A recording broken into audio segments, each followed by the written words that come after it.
Hello students, हम लोगों ने पिछले लेक्चर में पढ़ा था इलेक्ट्रोड पोटेंशियल के विषय में। किसके विषय में पढ़ा था? Electrode potential. और हमने आपको बताया था कि इलेक्ट्रोड पोटेंशियल आपका टू टाइप्स से होता है, दो प्रकार से। पहला प्रकार जो बताया था वो ऑक्सीडेशन पोटेंशियल, और जो दूसरा था वो था आपका reduction potential. Oxidation potential equal to था आपका रिडक्शन पोटेंशियल। और हमने आपसे कहा था कि जो ऑक्सीडेशन पोटेंशियल है इसे आप नोट करते हैं EOX से, ऑक्सीडेशन पोटेंशियल।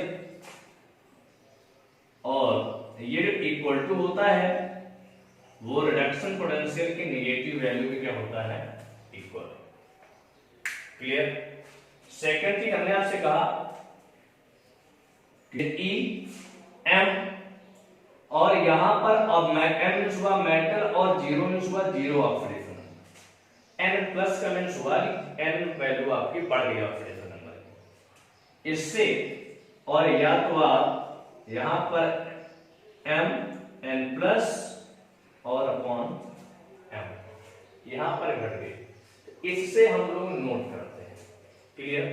आज हमने आपसे कहा था कि आज हम लोग लेक्चर में बात करेंगे स्टैंडर्ड इलेक्ट्रोड पोटेंशियल के विषय में।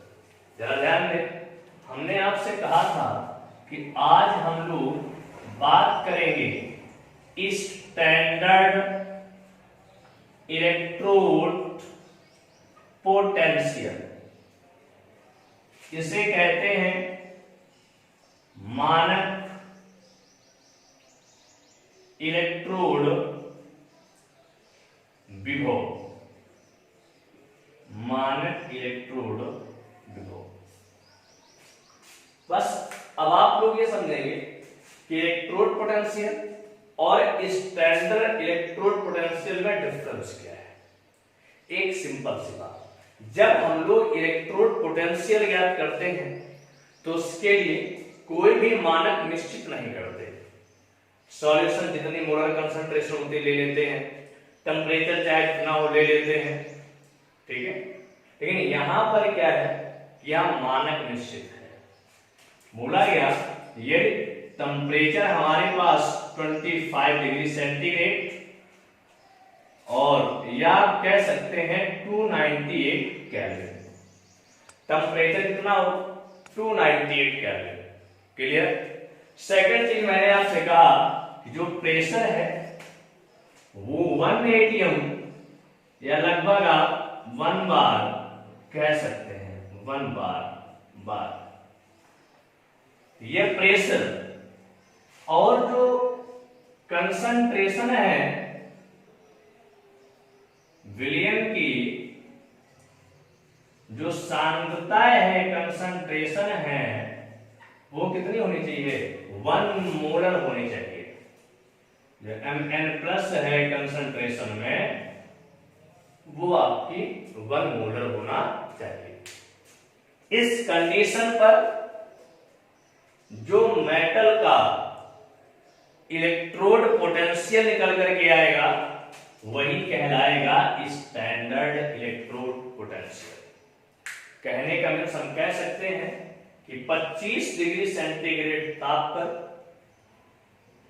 1 atm या 1 बार दाब पर 1 मोलर सांद्रता वाले विलयन में धातु का इलेक्ट्रोड विभव या मेटल का electrode potential standard electrode potential कहलाता है।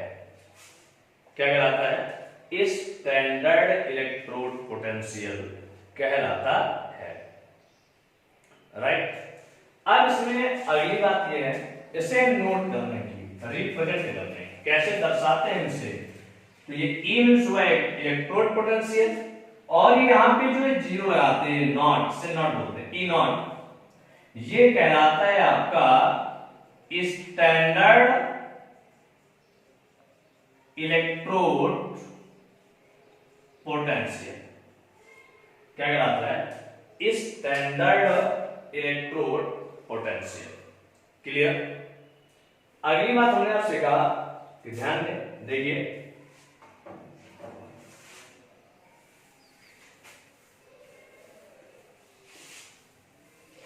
यहां पर थोड़ी सी बात आप और समझ लें कि कहा जाता है इलेक्ट्रोड को प्रभावित करने वाले कारक क्या होते हैं? फैक्टर अफेक्टिंग इलेक्ट्रोड पोटेंशियल, जो इलेक्ट्रोड विभव को प्रभावित करने वाले कारक हैं। कौन कौन से कारक ऐसे हैं जो उस पर इफेक्ट डालते हैं? ठीक है, फैक्टर कौन कौन से हैं? तो उनमें पहला आता है इलेक्ट्रोड की प्रकृति, नेचर ऑफ इलेक्ट्रोड। पहला क्या आता है? इलेक्ट्रोड की प्रकृति। दूसरा आता है आपका कंसंट्रेशन ऑफ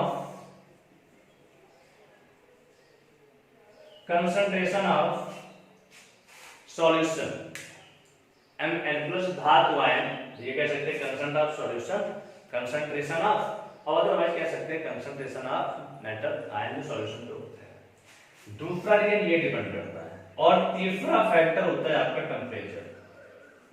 मैंने आपसे बताया कि तीसरा जो फैक्टर हुआ वो क्या हुआ? टेम्परेचर। अभी इन लोगों को एक्सप्लेन इन तीनों फैक्टर को करें, लेकिन अभी आप आगे पढ़ेंगे नर्स इक्वेशन। मान लीजिए हमारे पास यह एक गैल्वेनिक सेल है, ये इलेक्ट्रोकेमिकल सेल है। इस सेल में ये दो आपके इलेक्ट्रोड लगे हुए हैं जिनको हमने वोल्टमीटर से जोड़ दिया। ठीक है, मान लिया यहां पर एक कुंजी लगी हुई है, थोड़ी देर के लिए कुंजी, और इसे मैंने सारे हिस्से क्या किया? ऐड कर दिया। सिंपल सी बात सुनिए, हम जो यहां पर अभी बात करेंगे वहां पर आपको दो चीज बात करनी है हमें, एक ईएमएफ और एक बात करेंगे सेल पोटेंशियल। इनको फाइंड करने के लिए जनरल एक ही फार्मूला यूज करते हैं, फाइंड कर लेते हैं। लेकिन यहां हम लोग ये समझेंगे ईएमएफ है क्या, इसे इलेक्ट्रोमोटिव फोर्स कहते हैं, इलेक्ट्रोमोटिव फोर्स एफ। और ये हुआ आपका सेल पोटेंशियल, दैट मींस पूरे सेल का विभव। तो इनमें डिफरेंस क्या है? मैंने कहा कि मान लीजिए सपोज दैट यहां से हम किसी भी करंट को पास ना कराएं, जब ये सेल वर्क ना कर रहा हो, क्या कर रहा हो? जब ये सेल वर्क ना कर रहा हो, उस समय इस इलेक्ट्रोड और इनके बीच इसका भी कुछ इलेक्ट्रोड पोटेंशियल होगा, इसका भी कुछ इलेक्ट्रोड पोटेंशियल होगा। तो इनका जो डिफरेंस आएगा, डिफरेंस, वो डिफरेंस ही कहलाता है इलेक्ट्रोमोटिव फोर्स, ईएमएफ। मेरी बात समझ रहे क्या कह रहा हूं? मेरे कहने का मीन जिस समय सेल वर्क ना कर रहा हो, ठीक है, उस समय जो इस सेल का जो इलेक्ट्रोड पोटेंशियल का डिफरेंस होगा, वो डिफरेंस ही कहलाता है ईएमएफ। अब यहां पे सेल वर्क करने लगे, तो जब यह सेल वर्क करेगा उस समय भी इसका कुछ इलेक्ट्रोड पोटेंशियल होगा, इसका इलेक्ट्रोड पोटेंशियल होगा। तो इन दोनों के इलेक्ट्रोड पोटेंशियल के डिफरेंस को हम लोग कहते हैं सेल पोटेंशियल। क्या कहते हैं? Cell potential. एक जनरल बात समझिए मैं क्या कह रहा हूं। मेरे कहने का मीन्स आपसे अगर कोई सिंपल सा क्वेश्चन करे ईएमएफ और सेल पोटेंशियल में डिफरेंस क्या है, तो एक सिंपल सा लॉजिक, जब हमारे पास कोई इलेक्ट्रोकेमिकल सेल, गैल्वेनिक सेल आपका वर्क कर रहा हो, उस समय इन दोनों इलेक्ट्रोड के पोटेंशियल का जो डिफरेंस होगा वो कहलाएगा सेल पोटेंशियल। और लेकिन अगर ये वर्क ना कर रहा हो, उस कंडीशन में जो इनके पोटेंशियल का डिफरेंस होगा दोनों इलेक्ट्रोड के, वो कहलाएगा आपका EMF, राइट। अगली बात सुनिए, देखिए यहां से था आपका डिफरेंस, आगे हम आपसे कहें इसे फाइंड कैसे करते हैं, तो जनरल सी बात आप देखिए, हम यहां पर करते क्या है, आपके समझाने के लिए मान लीजिए हमने ये दो आपके कंपार्टमेंट में इलेक्ट्रोड रखे हैं, इन्हें हमने साल्ट ब्रिज से अटैच भी करा दिया, जोड़ दिया, इनमें मेटल सॉल्ट सॉल्यूशन में फिलअप कर दिया, मानिए जैसे जिंक है और ये जिंक सल्फेट और ये कॉपर है और ये है आपका कॉपर सल्फेट, मानिए सपोज ऐसा है। अब हमें ये बताना है कि हम कैसे सेल पोटेंशियल और ईएमएफ को फाइंड करेंगे। इसको पहली बात एक तो जनरल कर सकते हैं, दूसरा with the help of not equation उसकी सहायता से भी कर सकते हैं। पहले हम लोग जनरल बात करेंगे, यहां से कैसे हम सेल पोटेंशियल फाइंड करेंगे। तो थोड़ी कुछ जनरल चीजें हैं उनको आप देख लीजिए। जैसे हमने आपसे कहा, एक बात समझिए, ये मेटल है, मेटल, ये एक पर्सन ए है हमारे पास और दूसरा पर्सन है बी। इस ए पर्सन ने क्या किया, इसने जो इस मेटल का पोटेंशियल कैलकुलेट किया, हम इस मेटल को थोड़ी देर के लिए कह रहे हैं जिंक मान लें, जेडन मान लें, इसका जो पोटेंशियल कैलकुलेट किया वो मान लीजिए सपोज इसने 0.76 कैलकुलेट कर दिया। कितना किया? 0.76 कैलकुलेट कर दिया। और इस बी ने जो कैलकुलेट किया उसने कैलकुलेट किया -0.76 वोल्ट। इन दोनों लोगों ने अपना अपना पोटेंशियल कैलकुलेट कर लिया। इसने जो कैलकुलेट किया, तो जब जिंक ने इलेक्ट्रॉन को डोनेट किया, ये जिंक आयन बना, उस समय कैलकुलेट किया, मतलब ये जो पोटेंशियल हुआ ये आपका ऑक्सीडेशन पोटेंशियल हुआ। क्लियर? क्योंकि यहाँ पे 0 ऑक्सीडेशन नंबर थे, यहाँ +2 थी, तो ये इंक्रीज हो रही थी, तो इंक्रीज होने पर यहां पर ऑक्सीडेशन हो रहा था। ऑक्सीडेशन होने के कारण ये जो पोटेंशियल हुआ, ये पोटेंशियल आपका कहलाया ऑक्सीडेशन पोटेंशियल। लेकिन जो बी ने कैलकुलेट किया, उसने क्या किया, जिंक आयन ने इलेक्ट्रॉन एक्सेप्ट किए और जिंक में कन्वर्ट हो गए। ये सॉलिड का विशेष ध्यान रखें। ये अब यहां पर जो इसका पोटेंशियल हुआ वो कैलकुलेट हुआ -0.76 वोल्ट। अब ये प्रश्न है कि ये सही है वैल्यू कि ये सही है।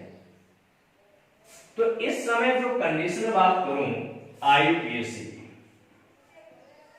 आईयूपीएसी, जब ये आईयूपीएसी के पास मान लीजिए सपोज दोनों कंडीशन रखी, तो वहां पर क्या क्लियर हुआ कि जो रिडक्शन पोटेंशियल है, रिडक्शन पोटेंशियल, वही आपका इलेक्ट्रोड पोटेंशियल है। वही आपका क्या है, इलेक्ट्रोड पोटेंशियल। मतलब क्या है, जो रिडक्शन पोटेंशियल है वही क्या है, इलेक्ट्रोड पोटेंशियल। या हम ये कह रहे हैं कि अगर कंडीशन पे लिए जितना स्टैंडर्ड रिडक्शन पोटेंशियल है, तो वो स्टैंडर्ड हमारा इलेक्ट्रोड पोटेंशियल है। अब मीन्स ये नहीं कि यहां पर ऑक्सीडेशन पोटेंशियल हमारा गलत है, ऐसा नहीं है। कहने का मीन्स ये है कि अगर हम ऑक्सीडेशन पोटेंशियल में और इसमें क्या डिफरेंस है रिडक्शन पोटेंशियल में, ओनली किसका, माइनस का।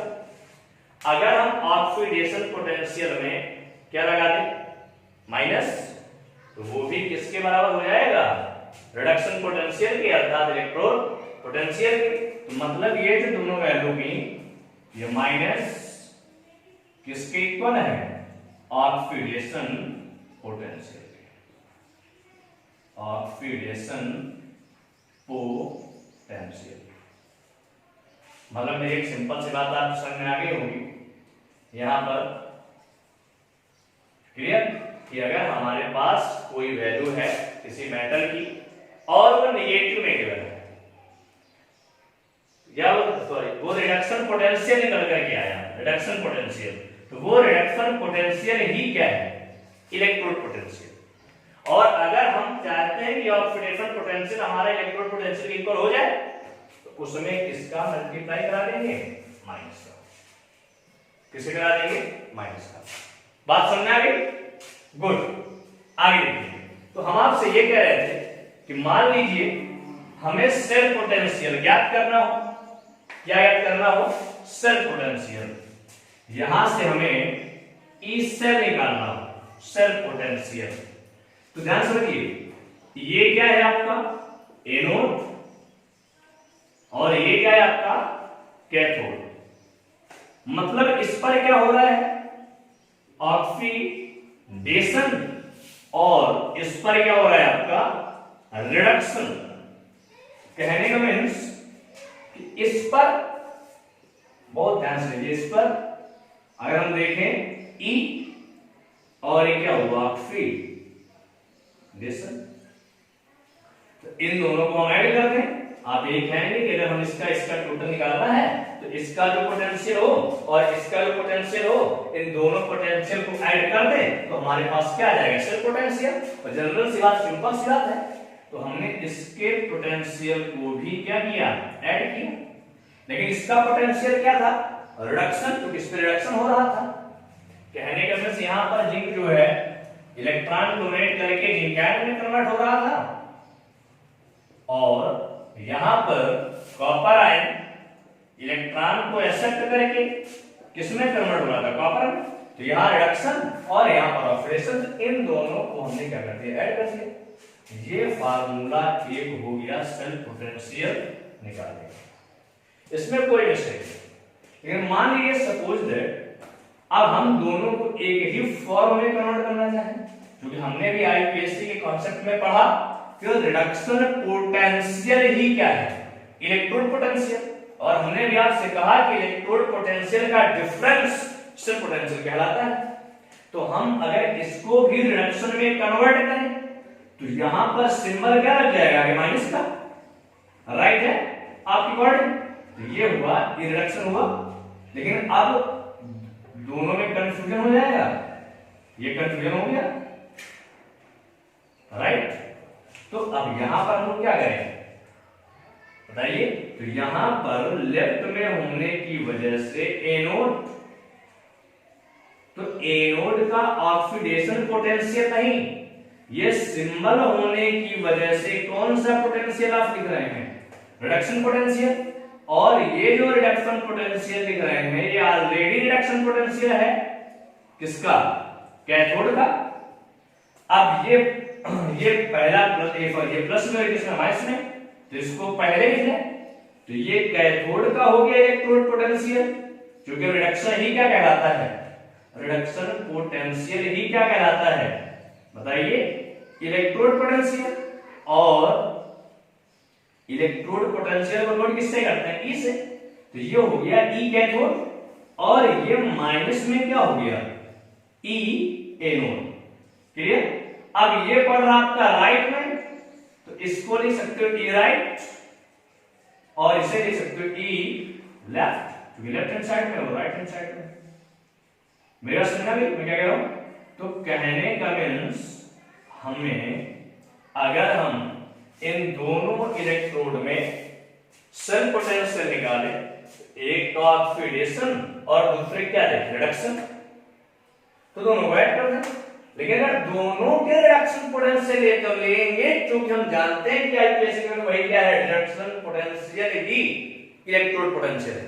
इस वजह से हमें यहां पर क्या आएगा, माइनस। तो ये जो पार्ट हुआ आपका, ये क्या कहलाया, कैथोड, और ये पार्ट क्या कहलाया, एनोड। ये राइट और ये लेफ्ट, तो यहां से ई सेल पोटेंशियल निकाला। क्लियर? ये जनरल फार्मूले का यूज हम लोग तब कर सकते हैं जब हमारे पास डायरेक्ट आपका इलेक्ट्रोड पोटेंशियल गिवन हो, तो उस कंडीशन में हम लोग इसे फाइंड आउट कर सकते हैं। राइट? जिसकी बात समझ में आ रही हो आप पूछ सकते हैं। देखिए, और यदि अगर ईएमएफ निकालना होगा, ईएमएफ ऑफसेट, तब भी इसी फार्मूले का यूज करते हैं। क्लियर? बस मैंने डिफरेंस आपको बता दिया कि सेल पोटेंशियल और इसमें डिफरेंस क्या होता है।